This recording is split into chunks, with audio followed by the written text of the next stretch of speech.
What is up, everybody? Welcome to another episode of the Nerdy Volume Podcast. And today, I'm excited about today's episode. I told you we were going to review this, and we're finally here. Today, we are talking about Officer Black Belt. And my phone turned off, so I can't tell you who the people are. But it is directed by Kevin Woo Won, and two of the cast members is Kim Woo Bin and Kim Sung Hyun. I think I said that okay, but you know me. But as per the usual, sit back, relax, and turn it to 11.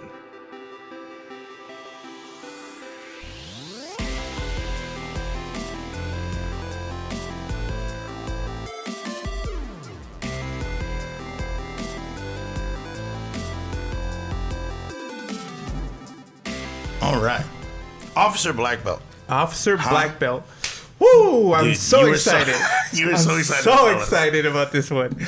Was it like after you read or watched the movie that you decided, yo, I'm gonna let everybody know? No. As I was watching this movie, I was like, hey, you guys have seen this yet? Because it's fire. I'm loving it. Okay, that's cool because like when I first saw it, like the trailer on Netflix, I was just like, this is not bad. You know, this is pretty good actually thinking about it. And, you know, going through it, I was like, this is a really good show. And it got dark. It got real fast. So fast. And I was just like, whoa. So the main character is it's played by Kim Woo Bin, right? It's right. Lee Jung-do. Mm-hmm. I agree because he's like a super go-lucky, like happy dude the whole time. He just goes with the flow, right? His entire premise of the beginning of the movie is, I just do things because they're fun to do. If it's not fun, he doesn't do it. Yeah, and mind you, he's also a genius. Yeah, he's really good at things. Yeah, and martial arts for sure. He was taking like judo and taekwondo. I'm like, what is it called? Yeah, taekwondo. He's just like trying to learn everything, mm-hmm. And then so it pretty much starts with him. You see that's the kind of person he is. And he also helps. I think it's his dad, right? His dad is the owner of some kind of. I'm guessing was it a chicken, like a fried chicken? Yeah, chicken spot. Yeah, of course it is. Mm-hmm. Yeah, why wouldn't it be? It's the number one, restaurant out there. Yeah. So he would help his dad with that, and then he had his homies who were all gamers. Yeah. It's so interesting. You see this character, and you don't think he's a gamer because he likes all these like athletic outdoors things. Outdoors. Yeah. And then he's like, no, I'm like, when it's time to game, he's set, and they're like just in the game. Yeah. And then his friends had the weirdest names. Yeah. What were they? Moisture, Ryder Kang, and Earthworm. Yeah. I was like, why are you? When did these names come out? That was for sure. I wonder if Earthworm came from the question, babe, would you still love me if I was a worm? You know what I mean? Maybe it's highly possible. I mean, they never said why, so we'll say that why. Yeah, that's definitely then canon. You heard it today here. But yeah, so you pretty much go through this movie and you see him like he eventually takes a job as a bounty hunter is pretty much what they are. Yeah, they're probation officers. Yeah, probation officers. But his job specifically was to bounty hunt. Right? Yeah, he's there to protect the probation officers from being jumped and being attacked by the people who they're going to go, reprimand or rearrest or whatever they have to do. Oh, was that his job? Yeah, his job was to protect the because I thought his job was to go find the people who ran away from their probation spots. Well, whenever they did anything. Right. Oh. If they violated their probation in any way, he would have to go. But usually there was always a second person, like the person who was maybe because he was new to it, that he always had another person who was always like the main probation officer, and he was more like their bodyguard to make sure that they didn't get jumped or killed in the process. Because some of these people are freaking dangerous. They are. Yeah. It was crazy. Yeah. And I, you know what I appreciated about it? Now, I know there are other K-dramas out there, and this is the movie, by the way. Other K-dramas that are dark. Glory is one of those. Have you watched Glory? I did not yet. Oh, Glory is so good. Only because I heard it's very dark and super dark. You don't like dark? I don't mind it, but at the time when it was like really popular, I didn't want to look for that because I had just gone through a ton of dark dramas and anime series. That makes sense. So I'm like, I need a palette change really quick. some light in my life. Yeah. Some happy and joy. Which brings me to, have you watched Lovely Runner? You have not watched Lovely Runner? Wait, hold on. The K-drama, right? Yeah. Yeah, it's a girl who goes back in the past and she's trying to save. Yes, the I life did watch that. Of the idol, right? That so happened to live next door. I did watch that. Yes. One of my favorite K-dramas as of right now. Love that drama. But that's a lot more lighthearted. Even though there's some darkness in that. It was like a mixture of both. It was a well-balanced show for sure. But Glory is really good. If you haven't watched it, watch it because you should. There's 2 seasons, aren't there? They're coming out with the second season. I don't know when, but I know they've already announced that they are.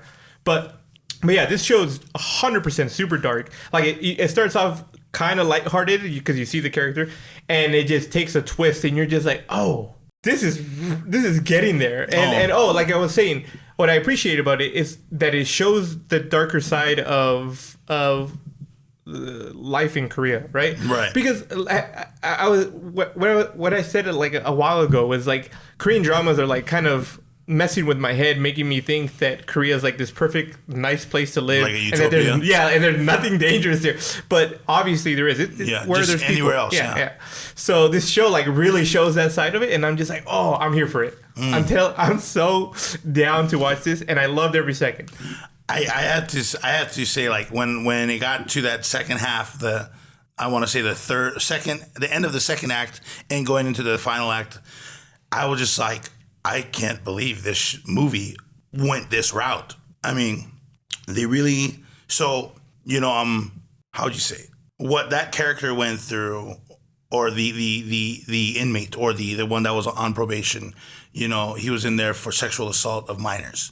And he was, I don't think he was planning on going astray. You know what I'm saying? There was people that he was a part of that were like traffickers in a sense. And they were a big reason as to why he was going to go astray. But then again, I don't know if I'm misreading that, because I believe he was going to try to just go the straight path.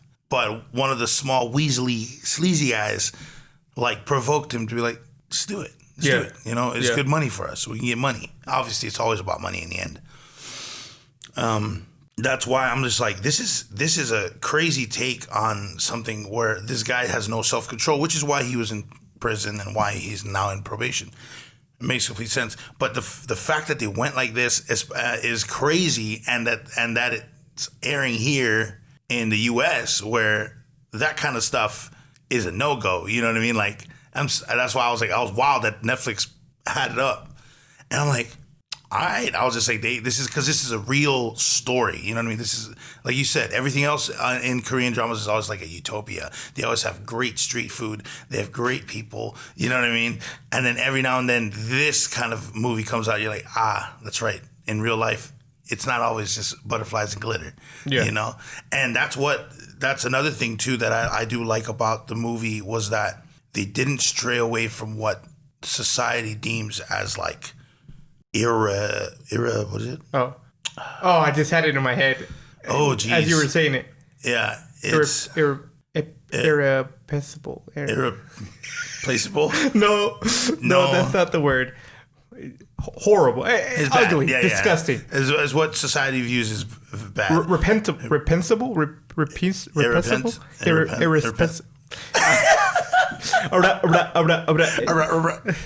DJs on the side. Sorry, guys. We had a long night. He was at his club. I was at mine. Yeah. But yeah. So the fact that they did it and Netflix posted it up on there, I believe it's still there, because it was trending for a while. Yeah. And I'm like, this is a really good.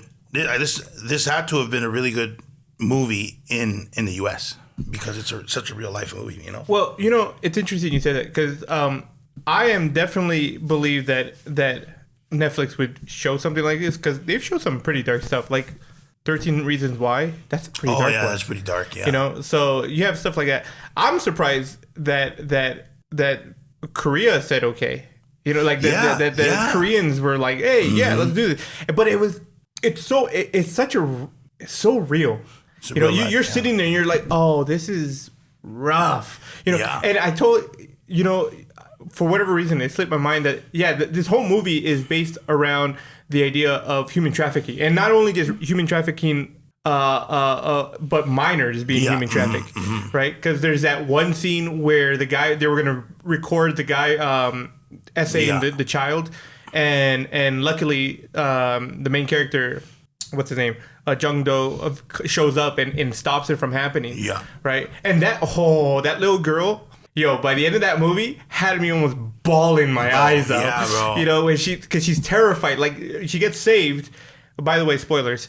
We're like 10 minutes into this, but like she gets saved. But like obviously she's now traumatized. Doesn't want to be outside. Doesn't want to deal with anybody because she can't trust that whoever, you know, the strangers around her are going to be safe people, right? So she now is like, she's excluded herself, and so you can see that Jung Do is like torn by that. He's upset that, you know, you've just taken away the innocence of this child. Now she can't trust people. But by the end of the movie, she's kind of like, she comes out and she gives them things and everything, and I'm just like, oh, I'm gonna cry. I'm gonna cry. But it was so good. I loved every second. So what did you think about like the action scenes, the fighting? Top tier. I thought they were awesome. So like me and my brother, we look for these types of movies and dramas where there's a lot of fighting, especially between mobs. Yeah. You know, like one team versus a bigger team. Those are really fun.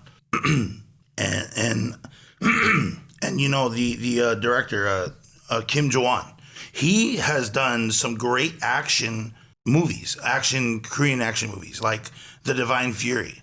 And that's with Seo-jun. Park Seo-jun, and he is a MMA fighter that succeeds in the U.S. Comes back to Korea to fight ghosts.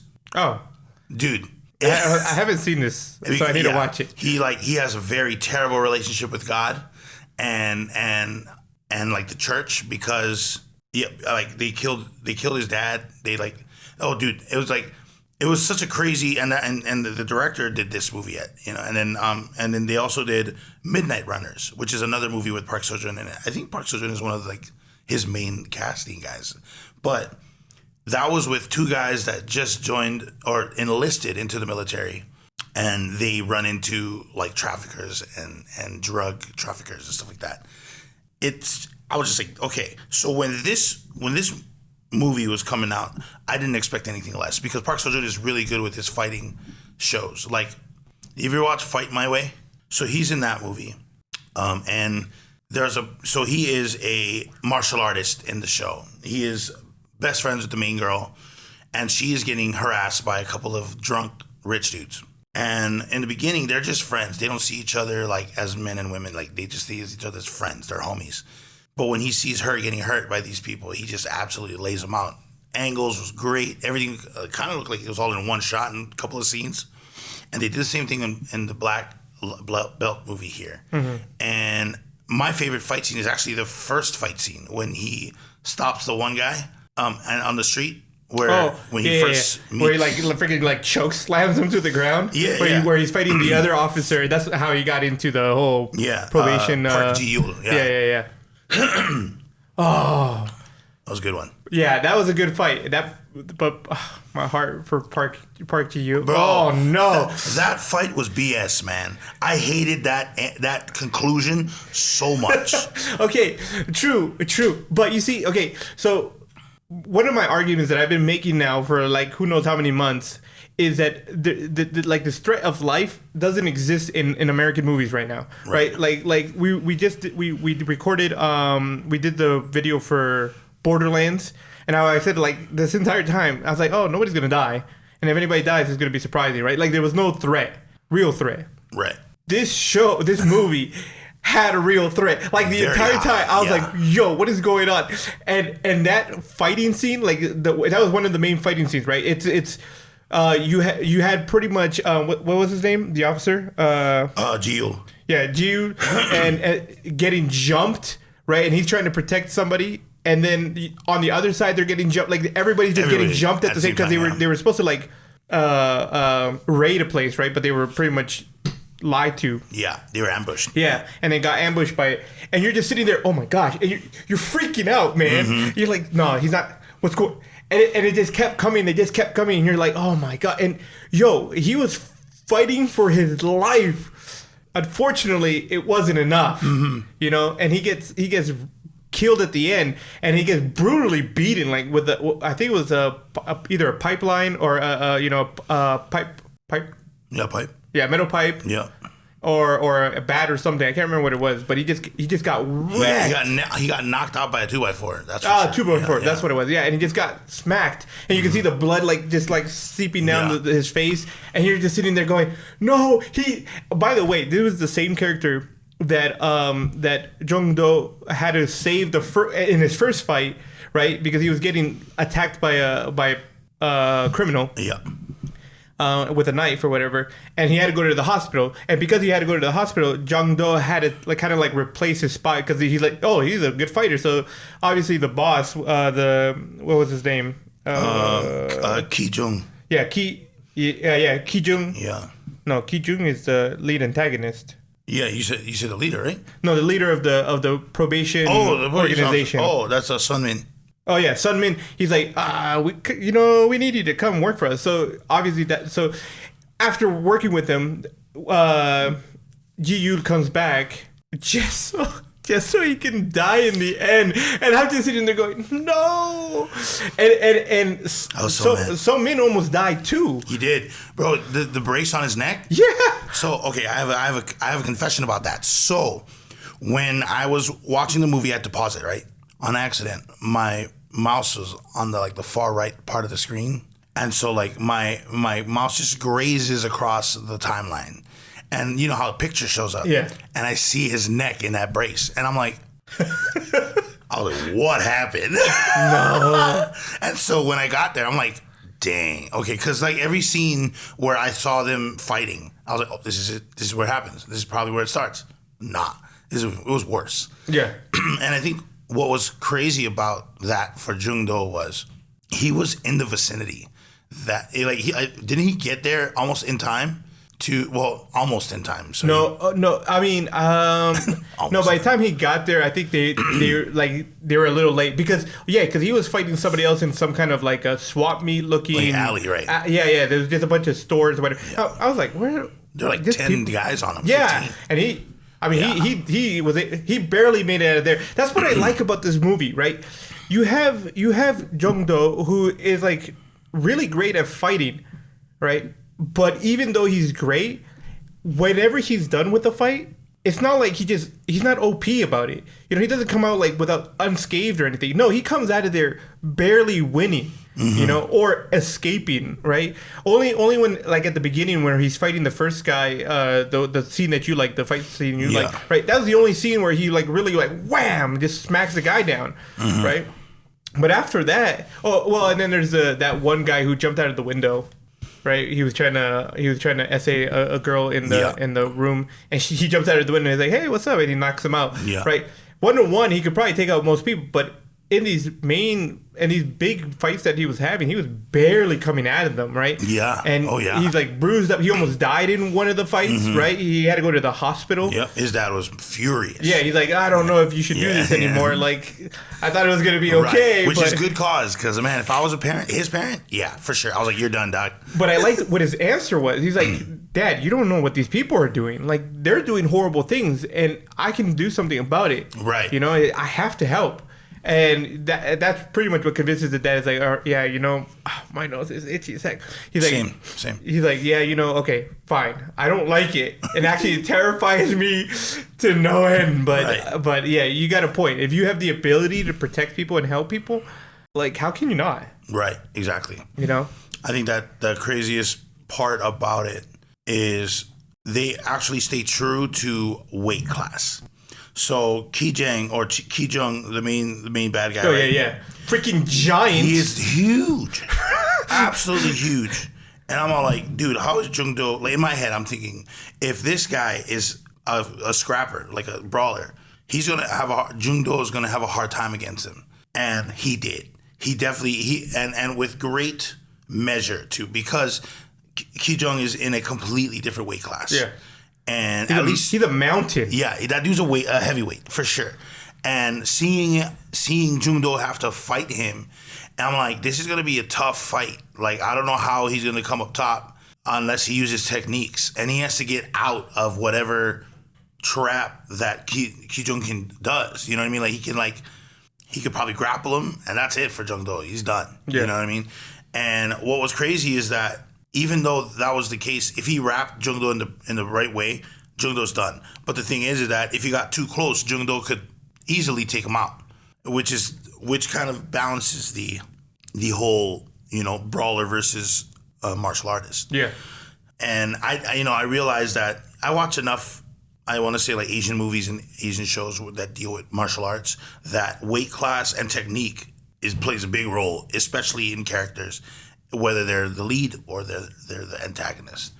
Like in Jean-Claude Van Damme's case, he is a middleweight through and through. But Bolo, which was most of his antagonist character, or his antagonist was always played by Bolo, that dude was like a heavyweight. He looked like a heavyweight, but maybe I think he was probably the same, but he looked he jacked.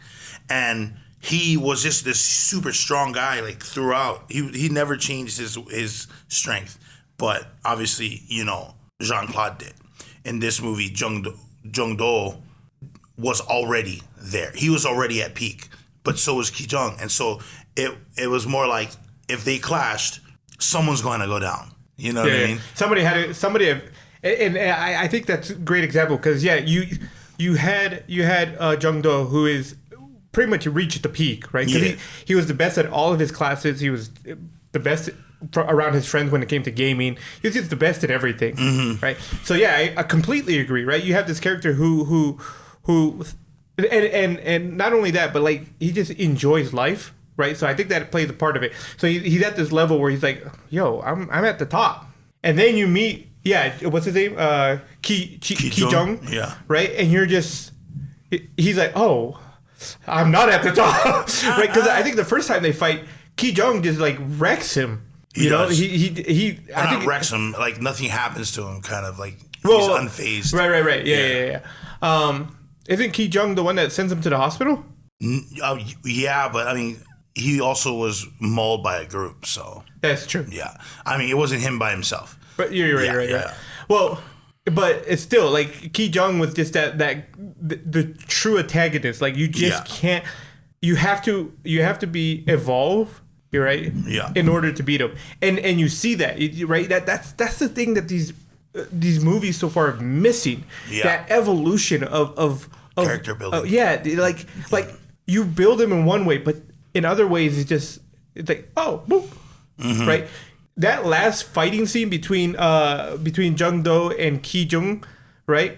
That was such a good fight, right? Because you sat there going, like, every punch was like a struggle for Jung Do. Yeah. Right? Yeah. He gets thrown into that whatever that little store was. They're still fighting. He gets thrown again against the wall, and he's at that point where he's like, you either break or you push through, right? Yeah. As Captain Yami would say from Black Clover, push past your limit. Is that what he says? Yeah. Oh. At least in the English version. Okay. I don't know if he said that in the Japanese version, but in the English version, he said, push past your limit. And it is what Jung Do had to do. He either broke there and was going to definitely die, or he pushed through his weaknesses and found a way to overcome Ki Jung. Yeah. And beat him. And that's what he does, right? And he barely beats him. It's not like he he overpowered him. Him. Yeah. He just like, every punch was just like, ugh. Yeah. And they're like collapsing to the ground. He gets up again. Boom. You know. Right. That was effort. Yeah. Like, there was true struggle to win. Right. And also that other guy, that sleazy dude, was also there too when they first do that final encounter, when he goes to save the girl. The smaller guy. Yeah, the smaller guy was there, and he didn't he stab. Yeah, he's the one. He stabbed him first, right? Yeah, that's what sends him to the hospital, I think. It was in that scene where he's trying to save the girl. That guy stabs him in the side or whatever. Yeah. But he still kind of wins because they leave and the girl gets saved, right? Yeah. Did he leave? I thought he got caught. Well, they try to leave.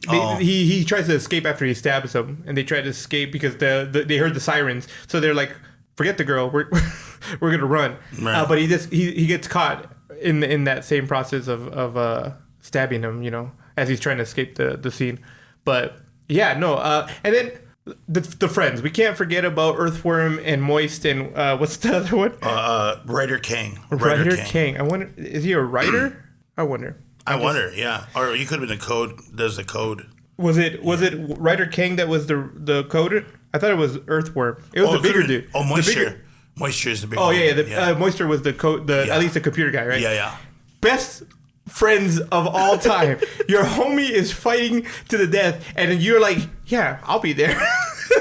and let's be honest, these guys probably don't know how to fight at all. They probably don't. Right? Know. They're more of the indoors kind of technical stuff. And Moisture did it. I mean, he had his little drone, and because of his drone, he was able to like follow Ki Jung around and help Jung Do from helping him find him or whatever. Right.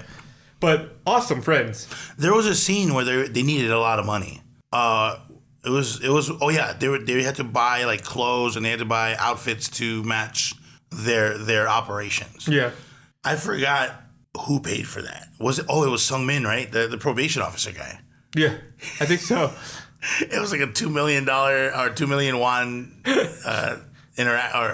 transaction, which is, I believe is like, was it $400,000 US or $200,000 US?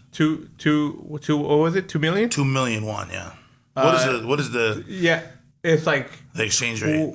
It's 1,000 won for $1 or about there. So if it's a million, drop a zero. No, wait, it's $200,000. $200,000, yeah. Well, because they also buy electronics and stuff like that. Oh, then it might have been. Yeah. Yo, that's crazy. Yeah, right? And then as something was like, oh. He was all shaking. I was like, it's not even, I was like, oh, wait, no, it was his money. Because, what would you call it? He couldn't do it with the police money because that's taxpayer money. You know what I mean? I was just like, oh, dude. And they were going off grid because this guy was dangerous. He was deemed dangerous by the higher ups. And that's where I believe Sung Min was like, yo, but we went through all of this for what? You know, we lost one of our officers for what? You know? And I was just like, man, this show is so deep when it comes into like when you want to avenge your friends, you know, and all that stuff. You get the numbers? Yeah, it came out to being closer to $144,000. That sounds like a little bit more reasonable than $200K, but I mean, it's only by like off. 60, by like 60,000, which is still a lot of money. Very much so. I'm not saying $60,000 is not a significant number because it is, but yeah, no, for sure. I really enjoyed So Min, right? I enjoyed his character. He was so funny, and he's like that. Yeah. He was like that chill boss everybody wanted to hang out with. Oh yeah. And on top of that, he was like, even though he was, he had a limp, right? I can't remember why what happened to his leg that it got damaged, that he got a limp out of it. But it was because of his job, right? Yeah, yes. It was a job-related incident. But he still was in it. And he's like, oh yeah, I'll go to the places, I'll do this stuff. He was so supportive of Jung Do, right? He like, oh, there's a guy over here. He's like, yeah, let's go. He never hesitated.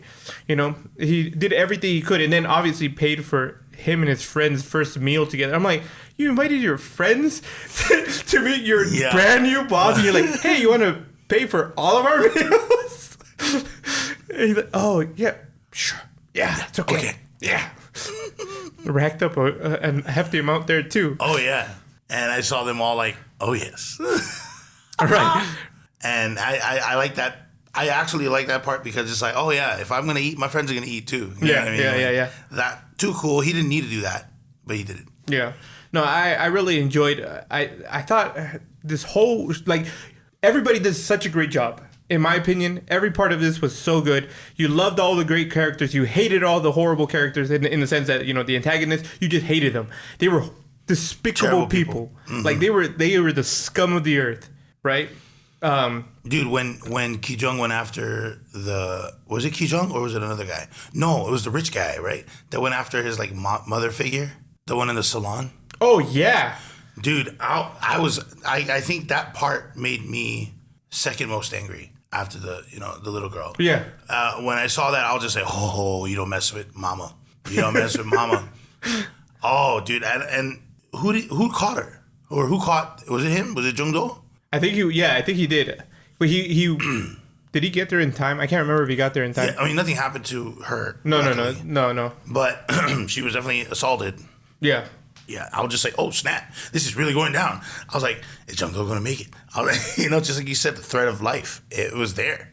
Because, like, I was like, is she going to die? Like, is there going to be an accident? She hits her head in the corner of a table, stuff like that. You know what I mean? Like, that's kind of typical in Korean cinema. Like, oh, snap, accident, boom, cut. Big gush of blood, you know what I mean? Like, you see that. And they're dead. And they're gone. Or they're in a coma or something, 14 days, at least, The rest of the season. Wake up right at the end. If they survive. It's in-game suspension, no. Yeah. Yeah, that's just something that I was expecting. Or at least I was thinking it's possible to happen, And so that's why I'm just like, I think that that part was played well because it got me heated. I was like, oh. I was like, that's not his mom, though. I don't know who she was to him. Was it just an auntie? Yeah, pretty much. I think so. Not like his dad's sister or anything? I don't know if she was physically related to him or if it was just, somebody of the neighborhood, just grew up around her and so became auntie. Oh, okay. But I don't think she was in any way related to him. Oh. But he would always bring her food. Like, because he mentioned, like, oh, yeah, I'll see you next time. So food was always coming to her house or to her shop, right, to feed her. So, yeah, I can't remember exactly how related she is, if she's at all. Yeah, because you only called her auntie. Yeah. So, And I think that happens anyways. Like, it's just part of that. What is auntie in Korea? Imo? I don't know. Depending. Oh, really? Depending if you're male or female.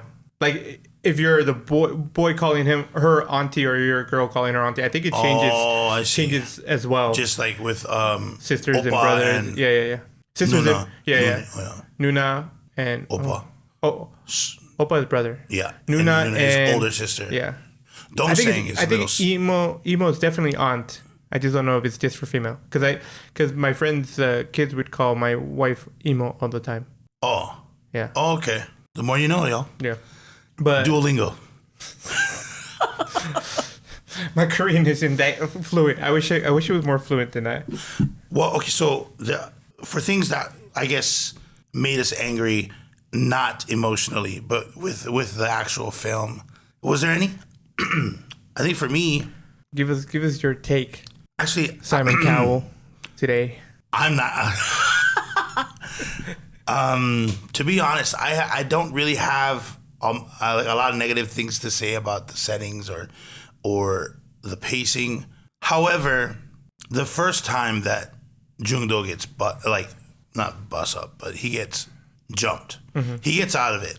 But I feel like he should have been able to overpower that group.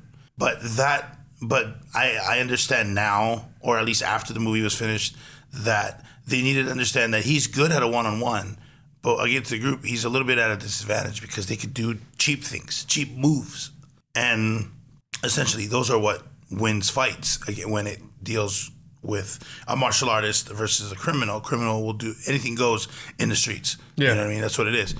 And so when you see that, I get it. But because of the type of person I am, watching a show that I thought was mostly about him fighting, I just wished that first time he got jumped by a group that he overpowered them. I would say that's probably the only thing.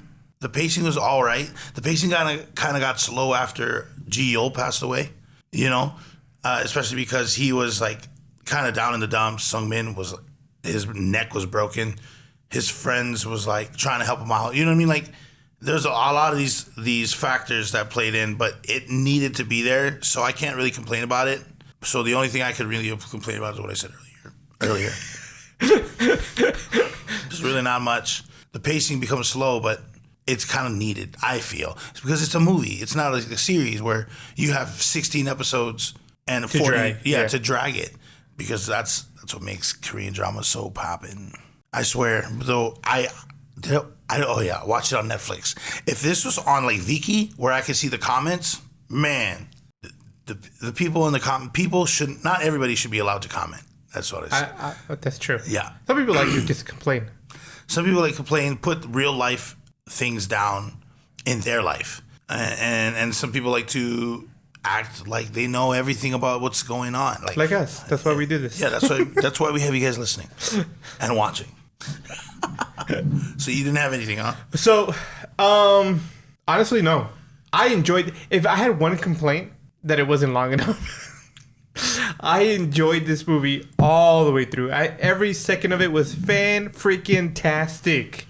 Okay, every second of it. Yeah, you really like this movie.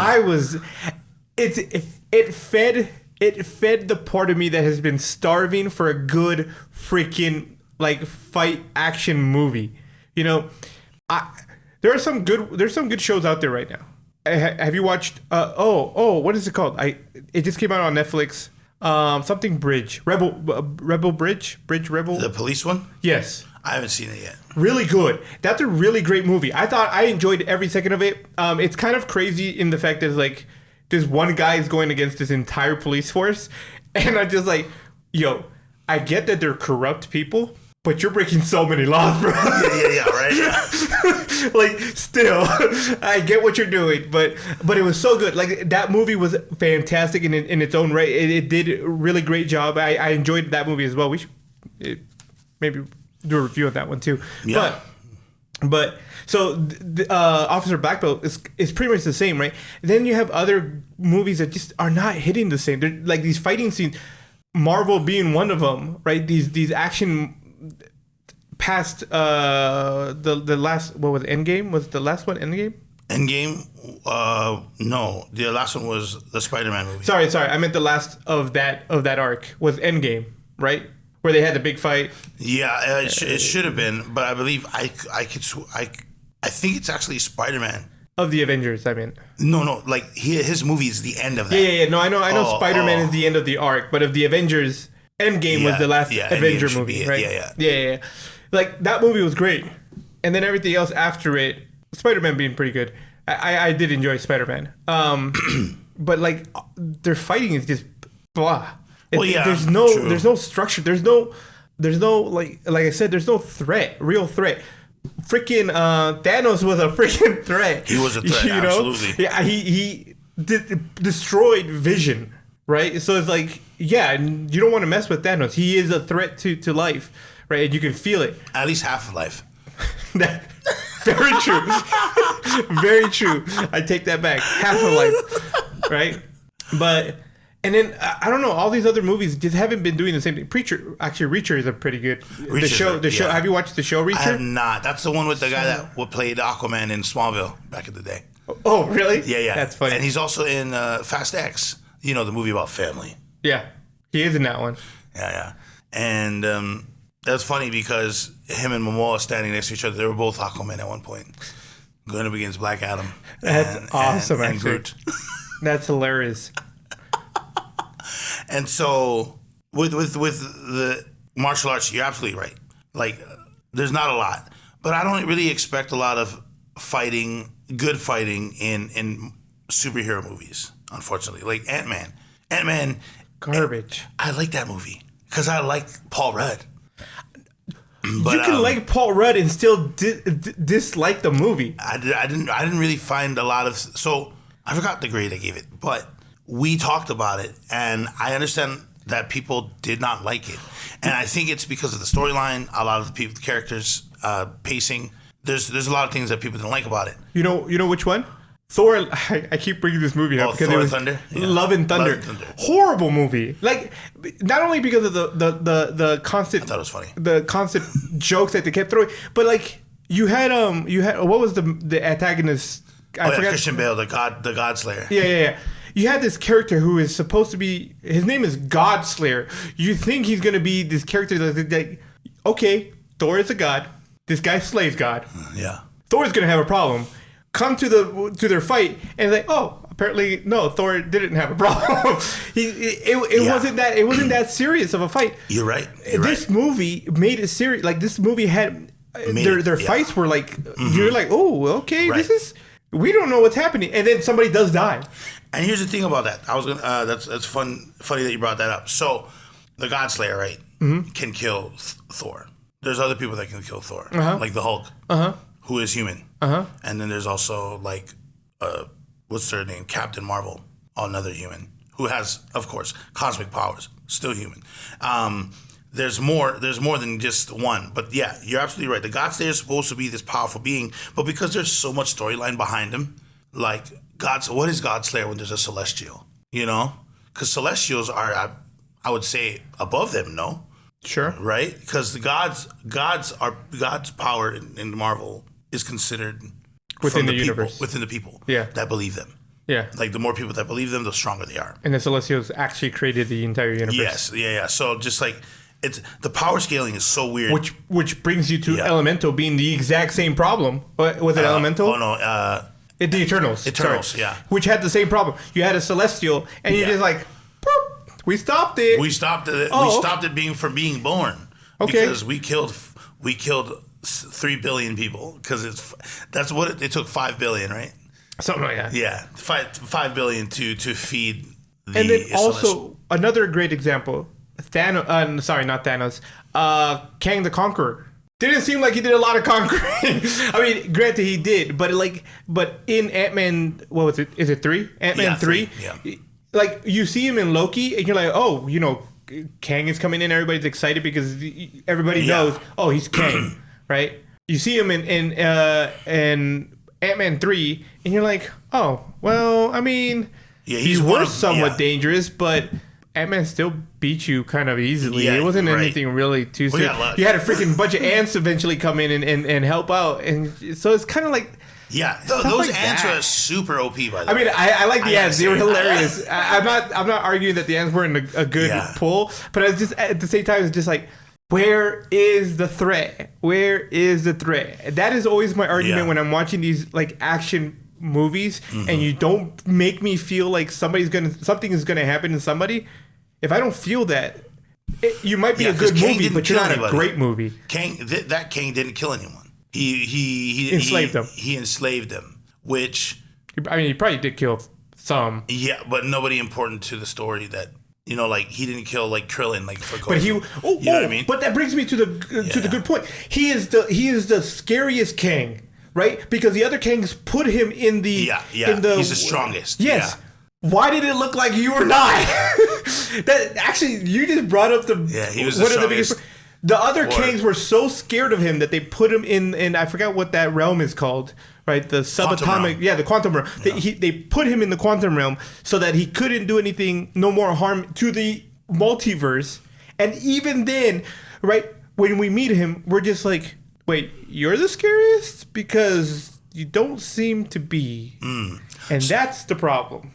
Right, you're absolutely right. And going back to Officer Black Belt, we didn't know, we didn't understand power scaling in this show until he was jumped by the first group, which is why, although I didn't like the fact that he didn't overpower that group, he doesn't have longevity behind him, behind his story to be like, oh, he can't really fight more than 4 people. Right. We don't know that, but in that scene, that's supposed to show that he is also very much human. Yeah, and I think that's great. I think that's great because I can understand why you're like, oh, I wish he should have been able to beat them. But at the same time, like I think they kind of try to make it grounded in reality. Yes. In the sense that if one guy gets jumped by 10 people, there's a better chance of you getting whooped, no matter how good of a fighter you are, than there is of you whooping them. Right. Especially if you're a good person. If you're a good person fighting 10, you're going to get bust up. Like 9 times out of 10 you will,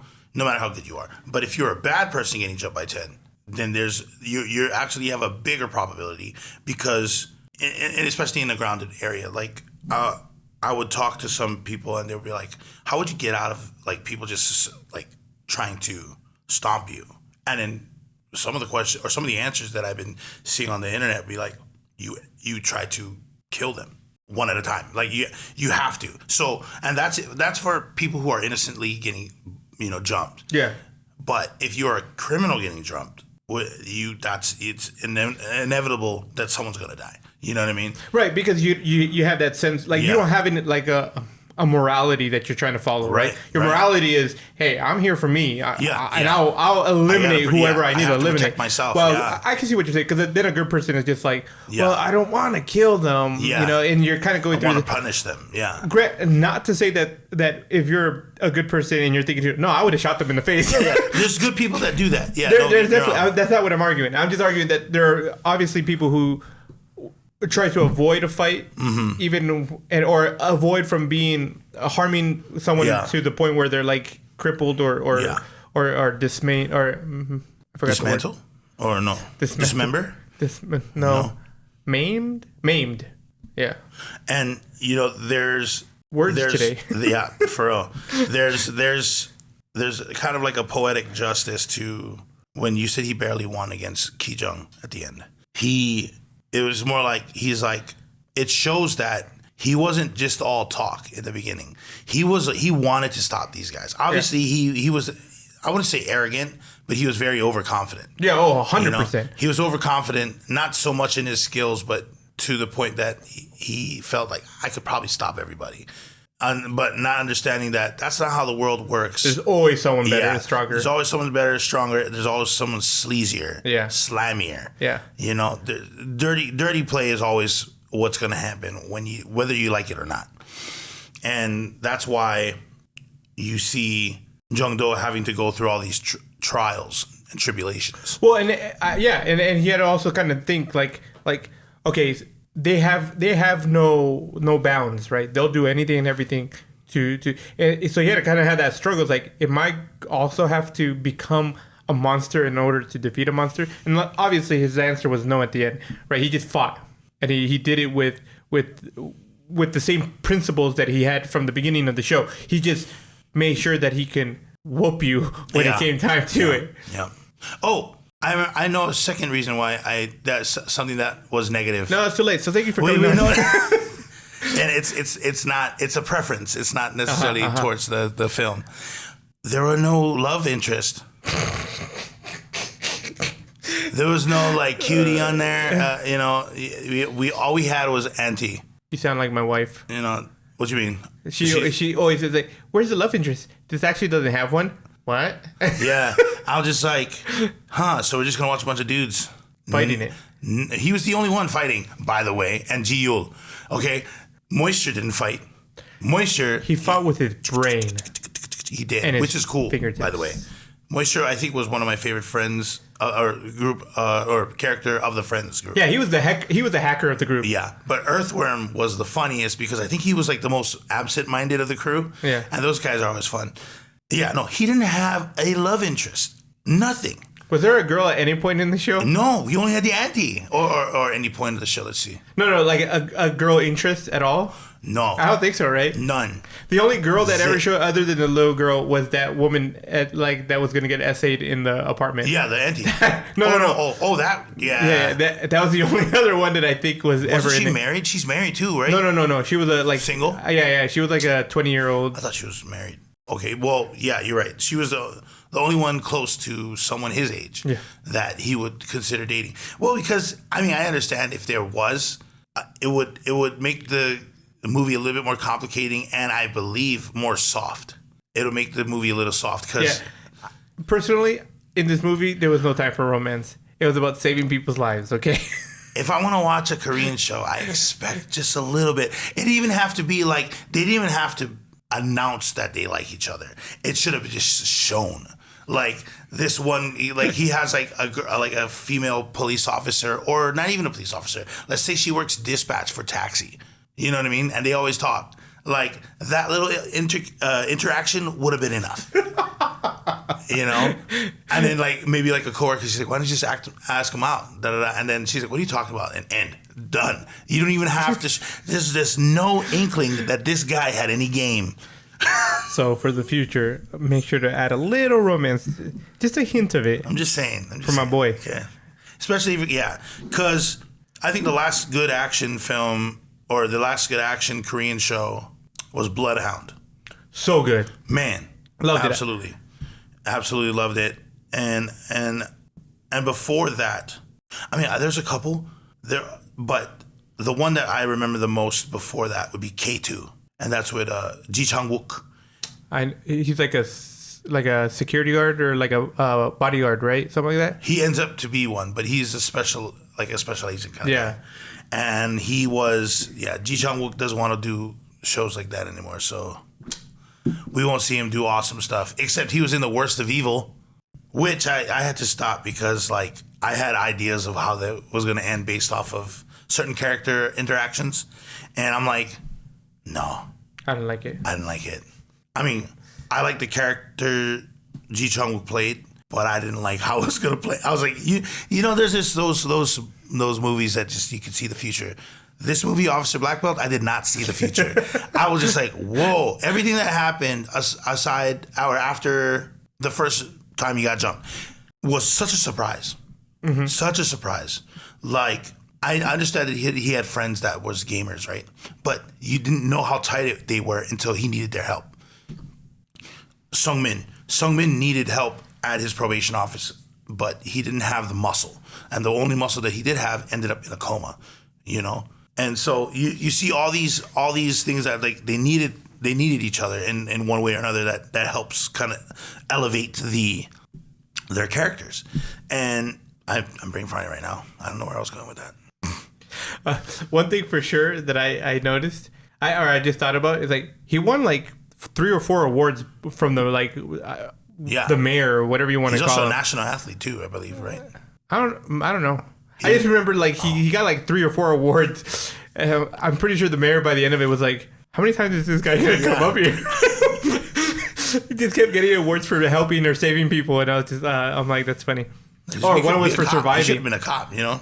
And at the end, he just becomes a regular probation officer. Yeah. He joins the force for good. But I was just like, why not just as a police officer? But then police officers catch them. The probation officers protect the people, which I think that's you brought up earlier. Yeah. Which is, I think that's probably the reason why. But I was just like, well, why don't you just be a police officer? But too many restrictions.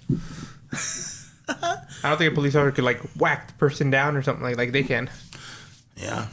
Well, for the grade of this movie, I want to say so. Like, it was actually a really good film. It was I would say it's a really good film. But, you know, without the love interest, dude, and then the fact that he didn't OP that first group, kind of changes things. You know I can see that. Kind of changes things. I see the struggle. I'm going to have to go with a B+ on this one. That's actually the craziest thing I've ever heard in my entire existence. I think that he should have been a little bit more powerful. Ki Jung did show that he was afraid to fight him. Because in the end, he was like, oh, afraid, it's this guy again. You know, which, by the way, kudos to the actor that played Ki Jung, because his face when Jung Do stepped through that doorway was like, oh man, this guy just keeps coming up. Yeah, like that's one of them. Like, it reminds me of the quote, like, you know, when you wake up, it makes the devil think, oh, he's up again. You know what I mean? That's exactly what I got from that character. So he was a great antagonist. He made me not like him because of who his character was. He did a great job. But he made the character so much more better when he showed his real life face when fighting Jung Do. And especially when he was like, I don't think I want to kind of go astray, but, you know, I'll just chill. But like I said, I don't really know. Maybe the subtitles were off a little bit. Maybe he was trying to do crime again. But that is my take. I think the two main, the protagonist and antagonist, get a round of applause from me because awesome. I'm just a little sad that Sung-min didn't have his powers for moving, but it's okay. So you gave it a B+? A B+, like an 89. Okay. I'll accept that. I'm sorry. I, believe it or not, I don't know if you noticed throughout this entire talk. Yeah. Loved this movie. Oh, yeah. Loved it. It was just like, you know, it was pretty subtle how much I loved it. A little bit, yeah. But just so you know, I really love this movie. So much so that I think this might be only the one of 2 that I've rated so far that I'm giving an A+ to. I would rewatch this. It was so good. This is the kind of movie that I've been missing, and have been complaining about for on air for months, but in just life in general for years now, of the lack of excitement that movies bring me. Like, when I think of action movies, my brain goes to the 90s. And the movies of the night, like those action-packed movies of the 90s, and like just like Terminator. What is it called? Man, is it Man of the Future? It also has Arnold. No, it doesn't have Arnold Schwarzenegger. It has a Wesley Snipes in it. I'm pretty sure. Demolition Man. Demolition Man. No, it's not. Is it John Travolta? No, it's the guy who played Rocky. Oh, Sylvester Stallone. Yeah. Those movies, so good. Yeah. Like they were just so. Yes, they're corny if you watch them today, but they're so good. They just had you going like that. Yeah. Oh, this is such a great fight scene. You know, that's what I've been missing. Like that childhood of me watching those things and just going, man, that was such a good. There's another movie with John Travolta, and I can't remember what his name is. It's called Broken Arrow. It was a movie of the 90s. One of my favorite movies of the 90s. That movie lives rent-free in my head all the time. Like, I think of that movie all the time. And, like, it had such great fighting scenes in it. And they might have not been the greatest, like fights, but they were just so good because it, like, had you rooting for the good guy and worried that they couldn't overpower the bad guy, right? So those are the kind of movies I look for when I look for an action movie. And this movie did it, and that's why it gets my A+. Loved every second of it. I couldn't tell. Well, that's why I had to reiterate it. Yeah, no. With the 90s filmmaking, yeah. And safety wasn't a big issue as it is today. I don't know if you know, Jason Statham's, apparently it's a rumor. I can't, so don't quote me. But if you are going to have John Statham on as your protagonist or lead or whatever the case is, if he's the main character, he is not allowed to lose a fight or look like he's losing one. See, that's lame.